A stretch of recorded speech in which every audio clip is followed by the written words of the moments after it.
There's only a handful of movie directors in the Tamil movie industry who can cross genres and be successful. Shankar, Maniratnam, Balachandar, just to name a few. Bala is not one of them. Let me repeat, Bala is not one of them. But guess what? When he sticks to his genre, no one, and I'm not over-exaggerating, no one in the entire Indian movie industry who can match him.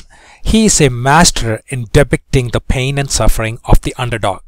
If you go back to his earlier movies, the physically handicapped character Sethu played by Vikram, the emotionally handicapped character played by Vikram again in Pidamahan, and the physically handicapped children and adults in his critically acclaimed movie Naan Kadavul.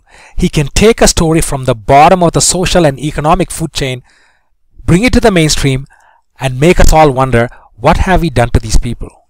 The movie starts off as a village love story where Atharva plays a rather irresponsible, happy-go-lucky kind of individual who had nothing much to worry about except the next meal.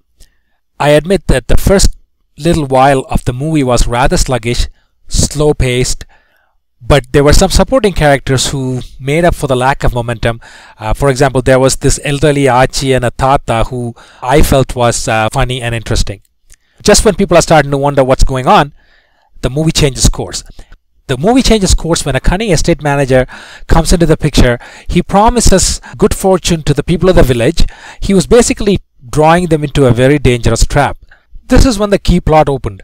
When the key plot opened, the audience was hooked. Every key actor delivers the best performance for Bala. Atharva, late Murali's son, easily manages to display complex emotions. I must say, like father, like son, as most of you know, Murali was very good at playing deep emotional characters. Danshika delivers another memorable performance as a strong-willed village girl. She played a somewhat similar role in Aravan. It doesn't seem like Bala is an easy director to work for. By Danshika's own admission, she had to stay on a 6-day liquid diet to get to the weight Bala preferred for the climax scene. This movie hits you hard. If you're a woman, it hits you hard as a mother and a wife. If you're a man, it hits you hard as a husband and a father. Towards the end of the movie, the entire audience, with no exceptions, was living the pain of these condemned workers. Bala did not miss a step.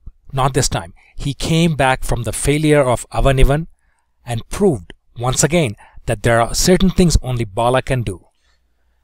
There are going to be some people who may not be particularly in favor of this movie. Now, it's only fair to discuss both the positives and the negatives of a movie. If you are the type of individual who goes to a movie with the sole purpose of to be entertained, to relax and to unwind, then you might just say, you know what, I've got enough problems on my own.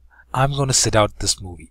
And that's fine, because not every one of us is willing to go out there and live through somebody else's pain.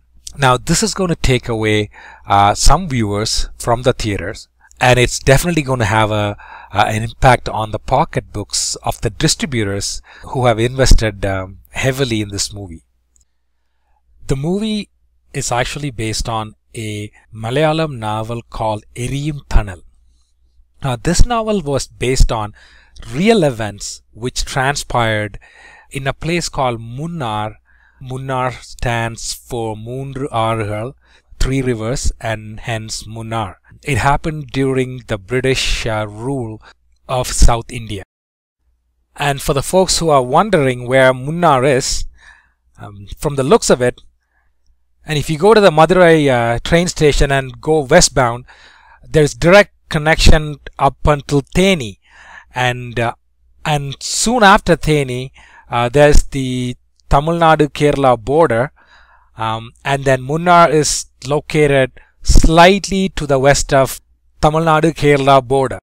Now, it's amazing to see and believe that such a beautiful place like Munnar today is where all these horrific things happened 80 years ago.